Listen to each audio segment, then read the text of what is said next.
Hey guys, attention just for a second. I just need to tell you that a group just met here in Canada and they're trying to get rid of your sovereignty, merging you with the U.S. and Mexico. See, it's not funny, I'm serious. And your news isn't going to tell you about this. This is deadly serious, so I'm just letting you know and I'm telling you about it. As they say, they are the guys that run the world.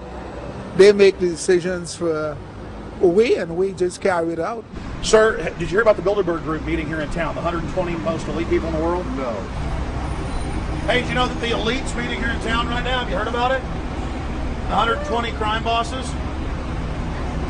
None of you have heard of it. None of you guys have heard of the Bilderberg Group? They're meeting right now.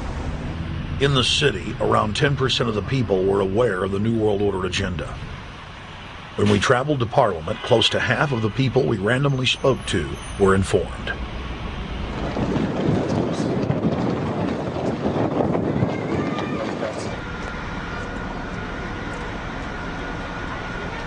Ma'am, what did you say about the American Union? It's going to end up happening.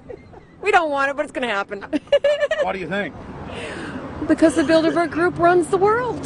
You have the Trilateral Commission that's also part of the Bilderberg, which is the United States, Europe, and Asia. But most of this is public knowledge. Nobody wants to believe that there are conspiracies, that world leaders are already elected before they're voted on. So here we know that Bernard Lord is part of the outer circle. I was surprised to read that Harper addressed the group in 2003 because my understanding was nobody gets into politics without becoming part of the Bilderberg Group. And then you find out afterwards that that is the case, that they have... Well, Bill Clinton went there in 91, George Bush Sr. back in like 85. And Blair, same thing. Who we think that we're electing as leaders have already been pre-picked for us, whether it's liberal or a conservative. They're already part of the group. They own all the horses in the race. They own the horses, and I understand that, for example, in the United States, it's a one-party system with two factions, though you think it's two different parties. Oh, it is, yeah. So it's like Bill Clinton constantly vacations with the Bushes, and they call him their son, and they actually staged all that in '92, and all that's come out. It's just all staged. They're not going to let trillions of dollars slip through their hands. The good news is people are waking up, though. When you read human history, when you study it, all you see is elites trying to dominate, subterfuge, Machiavellian backstabbing, and somehow in the last 50 years they convinced Westerners that the government's fine, can do no wrong, trust them. How did this happen?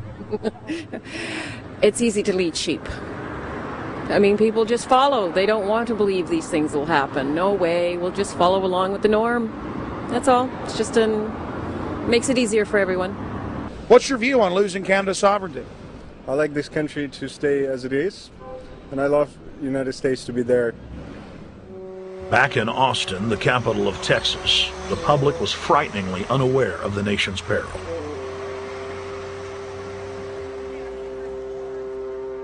Have you heard about the North American Union? Not really, no. I don't watch TV. No, I haven't. Interesting. I was not aware of that. I don't know exactly what you mean, so... I don't think there's going to be a merger of the three nations. No, I have not. No. No, I didn't know this was happening, so... Yes, I have. Oh, you have heard about it? Yes. After that big rally the other day, don't know about it? I don't know about anything. No, I have not. Have you heard of the European Union? I have, yes. Are you aware of the European Union? Oh, yeah, of course. Have you heard about the European Union? Heard about them. Do you know about the European Union? No. Europe, 15-member group expanding? A what? 15 nations of Europe merging in 2000. Whatever. For over 50 years, the Bilderberg Group constructed the European Union by stealth under the guise of trade deals. Now the elite are using the same secretive program to complete the North American Union. But this time, superstate integration is on the extreme fast track. International agreements like NAFTA, GATT, and APEC were just stepping stones in the formation of the NAU. The North American Union was officially born at Baylor University in Waco, Texas, on March 23, 2005. The leaders of the United States, Mexico, and Canada told the press that they were only meeting to discuss trade. It soon leaked that a secret meeting had been held during the Security and Prosperity Trilateral Summit. The three governments had refused to release the secret agreement to the people. In September of 2006, their treasonous operation was blown wide open. From September 12th to September 14th, in Banff, Canada, hundreds of elected and appointed government leaders from Canada, Mexico, and the United States met in secret. On the last day of the conference, someone inside the secret North American Union Forum leaked the agenda. The front pages of newspapers across Canada carried the story. The Judicial Watch Foundation submitted Freedom of Information Act requests to obtain the full agenda and minutes of the secret assembly. Many federal agencies refused, citing national security. The foundation finally succeeded and did receive thousands of pages of documents. The documents marked unclassified are the blueprints of a shadow government ruling by bureaucratic and executive fiat. The pages chronicle an already operating North American Union.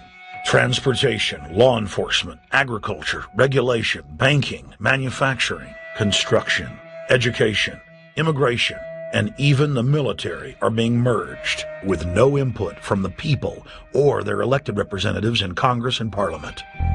One of the first items on their agenda was to stress how important it was that their plan, quote, be carried out by stealth.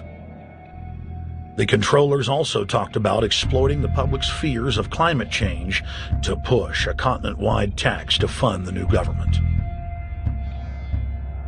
Globalist tool Robert Pastor is incessantly paraded on the world stage as the man behind the North American merger.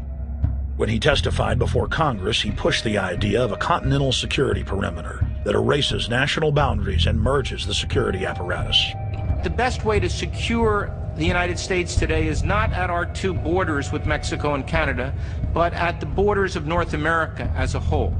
In fact, the North American Command, based in Colorado Springs, Colorado, was clearly running the meeting in Canada.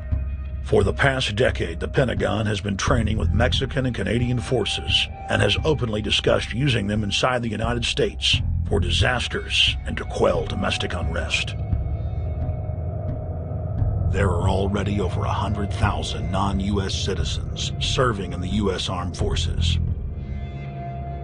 The Pentagon is now expanding its recruiting centers in Mexico, the Philippines, and Eastern Europe.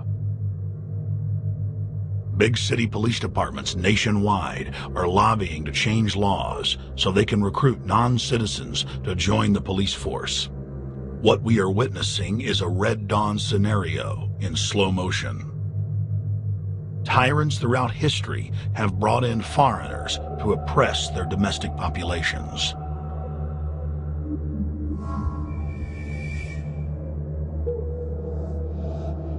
When their coup by stealth was exposed, the three governments went into damage control mode. The Security and Prosperity Partnership quickly staged a show summit that was held in Ottawa, Canada in February of 2007. It is the only way that we can achieve security and prosperity for our people is through this cooperation. We actually occupy one physical space, the North America. We've also had a chance as foreign ministers to talk about how we cooperate in the region and indeed in the world. Protesters who were upset about losing their countries and freedoms were not tolerated. A couple of weeks ago, an Al-Qaeda supposed. Whatsoever, the Security and Prosperity Partnership has been signed without any sort of parliamentary debate. Globalist publications have been open with their frustration that the population has not bought their latest PR stunt.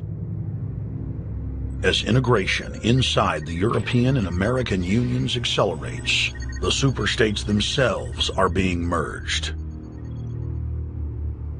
On April 30th, 2007, a summit was held at the White House. The Security and Prosperity Partnership's secretive approach had alarmed the public. So this time, President Bush, German Chancellor Merkel, and EU Commission President Barroso hid their treachery in plain sight. Thank the Chancellor and Josie very much for the transatlantic economic integration plan. And for that too, we need to develop a common market, common standards. So this is indeed a very important agreement, an agreement that also brings with it a transatlantic economic council to be a permanent body with senior people on both sides of the Atlantic that will look at all those issues in a concrete manner, in which way we can make it move forward.